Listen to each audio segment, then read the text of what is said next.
People will message me and say, I want to move to Canada, but I don't have the money to move to Canada. But I believe God is going to work it out for me. That's not how it works. Food is something that will kill people in this country. You just moved into Canada in September and you are already acting like you are an immigration expert. Why?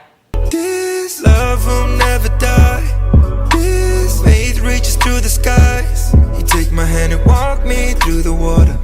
You take my hand and fly me through the valley.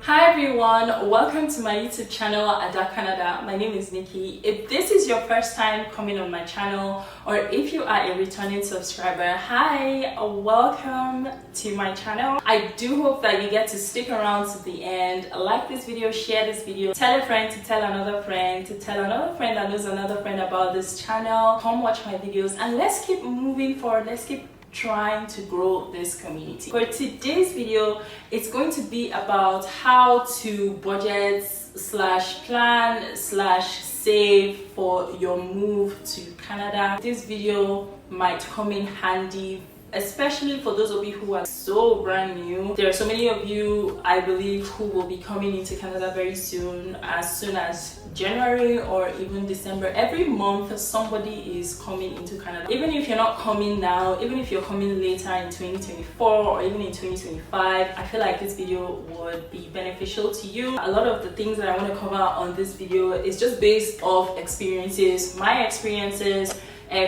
that I've observed from other people, from friends and from family here in Canada. I've been in Canada for like 8 years now. I feel comfortable to talk about some of these pointers that I have on my phone. Buckle up guys and let's get started. Alright, so the first important point that I want to make that's going to help you in your budgeting, your planning and what have you is to think of immigrating to Canada as an investment opportunity. There are so many layers to this, but I want you guys to have that investment mindset when it comes to migration. This is an investment. You have to put in something to get something. There is no investment on the face of this earth where you go in blindly and you go in empty-handed. That's not how it works. When you want to invest in the stock market, of course you're going to spend money buying stocks. I have gotten emails and messages from a lot of people saying that they are interested in moving to Canada. There's like this new drive, this excitement about wanting to move to Canada, but they are limited by finances, they are limited by funds. People will message me and say, I want to move to Canada, but I don't have the money to move to Canada. But I believe God is going to work it out for me. I want to address this in the best way that I can by telling you that you cannot immigrate to Canada empty-handed. You cannot immigrate to Canada for free. That's not how it works. Even if you are opportune and lucky to get a scholarship, you are still going to spend money applying for a study permit and a study visa. You're still going to spend money doing your medical exam in order to get that visa. You're still going to spend money buying flight ticket. You're going to spend money on accommodation. You have to invest with money in order for this thing to work for you. This is an investment opportunity. You are investing into your life or the life of you and your family members. If you have family, if you have a spouse, if you have kids, you're investing into your future, you're investing into your career. Even if you're not doing it for yourself, you're doing it for your kids. Whether you have physical children or whether you are planning to have children later on, it is a long-term investment. There will be dividends, okay? And it's not just one dividend. There will be a return of investment. You will get the dividends, you will get the benefits, you will get the rewards of that investment. But you have to put in something in order to get those rewards. I am not saying that you should have all the money in this world before you migrate. Don't get me wrong, but I'm saying that you should have something, okay? Have something significant. Don't just go in blindly and expect, I don't have the money, God is just going to make it work. A lot of you have faith that God is going to do it, but God will bless you based on the efforts that he sees you put into it. So you cannot just say, I want to move to Canada, but I don't have the money, and then you just relax and be like, oh, God is just going to work it out. I don't want to even stress myself. God is just going to work it out. Heaven helps those who help themselves. When you begin to put in the work, when you begin to put in the efforts, and then you also add prayers into it, God is going to see the efforts that you're putting in, and then He will bless you. He will make the doors open for you. You should have some significant amount of money to invest in immigrating to Canada. And when you start putting in that effort, when you start making it work for you, then God is going to see your effort and bless you. The second point that I wanted to hit on is you should get yourself a budget planner or a budget calculator. Honestly, I cannot stress enough, I cannot emphasize enough the importance of planning. Immigration is a big move, okay? You can't just sit down and just follow through spontaneously. You have to plan your move. Plan every step of the way. Have a plan A, a plan B, a plan C, right down to a plan Z. Planning is going to save your life. Plan for how you're going to be earning an income, how you're going to pay for your accommodation. Are you going to work? What kind of jobs are available in the city that you're moving into?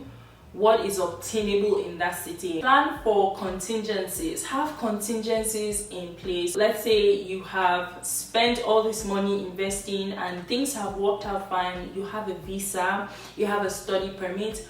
Don't get so excited about having a study permit and a study visa approved that you forget to plan about how you're going to come. It is very easy to get so carried away after you have your visa approved. This has actually happened to me. I was so excited about having my visa approved that there were so many things that I didn't really plan effectively for. I started to suffer the consequences immediately I moved into Canada, because I planned just enough to be able to get a study visa and a study permit, but after the study visa and the study permit, what happens then?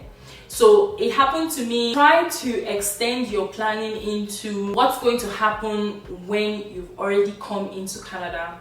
How are you going to support yourself? How are you going to support your family if you're moving with your family? How are you going to find a job? With planning, it also boils down to research. You can research what is the average cost of rent in the city that you're moving to. What are the best cities that you can live in that will be closer to you for work or for school? There is so much to plan. There's so many things that you would need to have in place. Another aspect of planning is with the budgeting. You can have a budget sheet or a budget calculator or something, outline how much you will spend every month. Of course, you will get a job. There's no question about that. But with the kind of job that you want, you also have to plan around your monthly expenses, especially with inflation that is currently going on now in Canada. It's always very important to try and stay within your budget. Just plan effectively. That's just the main point I'm just gonna say. Just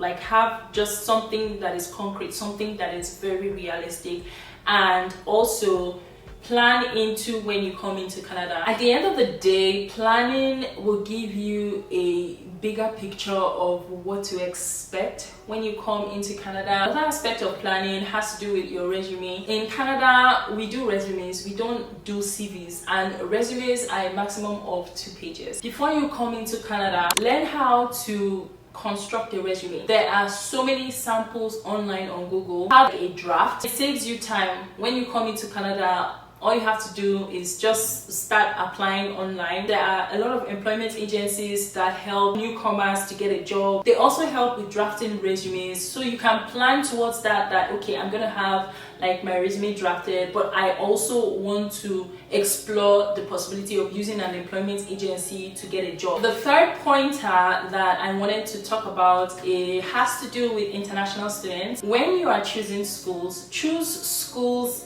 in smaller cities. This is something that is going to help you save money, especially with the way the market is with inflation. Smaller cities equals to lower cost of living. For example, the cost of living in Toronto cannot be compared to the cost of living in London, Ontario, okay? Those are two different cities. Toronto is a big city, it's a metropolis. Toronto is very expensive right now. There's a lot of inflation going on. It is cheaper to live in London, Ontario, or even Niagara Falls than it is to live in Toronto. When you come to Canada, if you want to go to Ontario, you'll find that a lot of people do not, like the people you see in Toronto do not actually live in. Some of them don't live in Toronto. Some of them live on the outskirts or in the suburbs where it's a lot cheaper. Apartments and houses are slightly cheaper than the main Toronto metropolis. A lot of people live outside, right? And then they go to work into Toronto and then they go back home. For you guys, international students especially, and even newcomers with PR,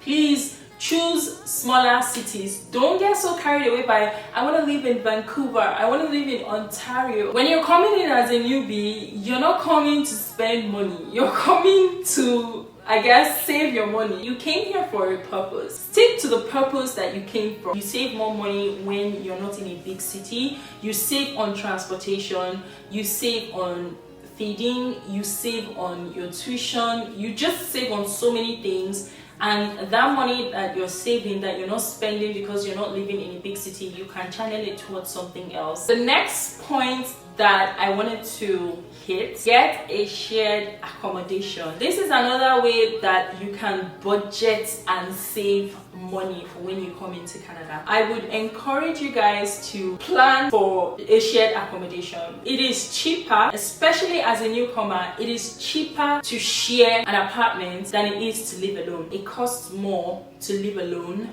than it is to share an apartment. As an international student, this is one of the best advice that I can give you. I did it, and I am someone who I don't like to share when it comes to apartment. Like, I have always been that person who has never shared an apartment.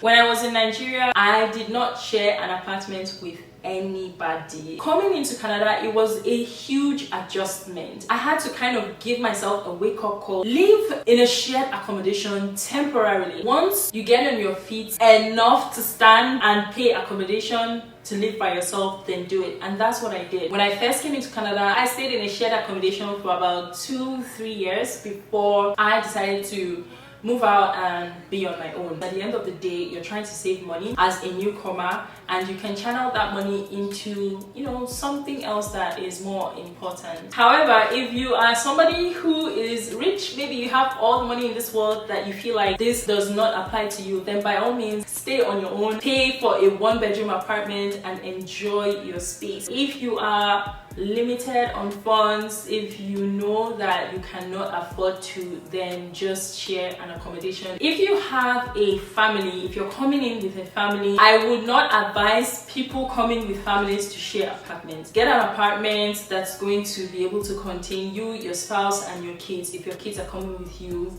instead of sharing an apartment, live with your family on your own. The next points that I wanted to make is to avoid eating out. See, let me tell you something, guys. Food food is something that will kill people in this country. Avoid eating out. If you know you want to save money, if you know you're trying to minimize cost, bring your food. Coming from whatever country that you're coming from, it will do you well to bring your own food stuff. It's expensive to eat out. Food can be expensive here. Eating out is even more expensive. Those of you who are not used to the kind of foods that are obtainable here, it might take a bit of a while for you to adjust. If you have your own food with you, it makes things easier. If you consider the aspect of health, it's much more healthier if you cook your own food than for you to eat out, because number one, you don't know the state of the environment in which that food is being made. You don't know the state of that kitchen. Is it conducive? Is it hygienic? Do people wash their hands? You don't know if somebody coughed in your food and they're serving it to you. And then again, a lot of the foods that are being sold here,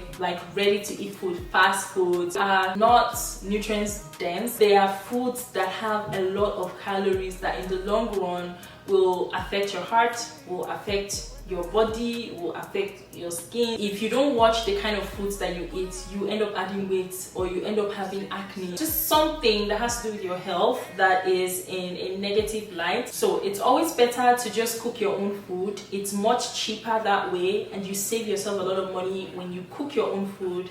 You bring your own food from your home country, you cook your own food and you eat it, and don't get carried away by fast food. The last point that I wanted to make on this topic of budgeting and planning and saving money as a newcomer to Canada is to stay focused and keep your eyes on the prize. 8, 9, 10 years ago, when people were moving to Canada or planning to move to Canada, people were doing it silently. People were doing it stealthily. When somebody was moving at the time, people weren't saying anything. They were keeping quiet. They weren't sharing any good news. You wouldn't even know that they moved. They just moved quietly, and after moving to Canada, they stayed quiet. But these days now, since, should I say, the last year or the last 2 years, a lot more people are vocal about it, vocal about their immigration journeys, and I do not have a problem with that. Where I begin to raise my eyebrows is people who just come into Canada. For example, you just moved into Canada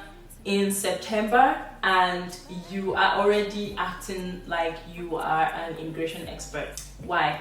You are already dishing out advice. You are already saying, do this, don't do this, without fully understanding the immigration system and how it works. I feel like some of you need to be very careful. Some of you need to get your facts straight, okay? I don't have a problem with coming to talk about Canada. I just have a problem with the kind of information that you are disseminating, because a lot of things are very misleading. Just calm down. Every Tom, Dick and Harry that moves into Canada will just immediately come and start dishing out immigration advice. I've seen quite a number of people do that and say they end up saying things that aren't even true, things that are just confusing, like they don't even understand it, and they're giving information to people who are gullible, people who are still trying to come into Canada. You give them wrong information, they take that wrong information and use it, and at the end of the day, it doesn't work for them. This need to want to come and act like you're an immigration expert is just not necessary, in my opinion. I might probably get roasted for this, but when you come into Canada as a newbie, I just feel like you should remember the reason why you're here and just stay focused and keep your eyes on the prize. Don't get so carried away and be distracted by the noise that is going on around you. Just focus on why you're here. In order for you to be an immigration expert, you need to be a licensed immigration consultant.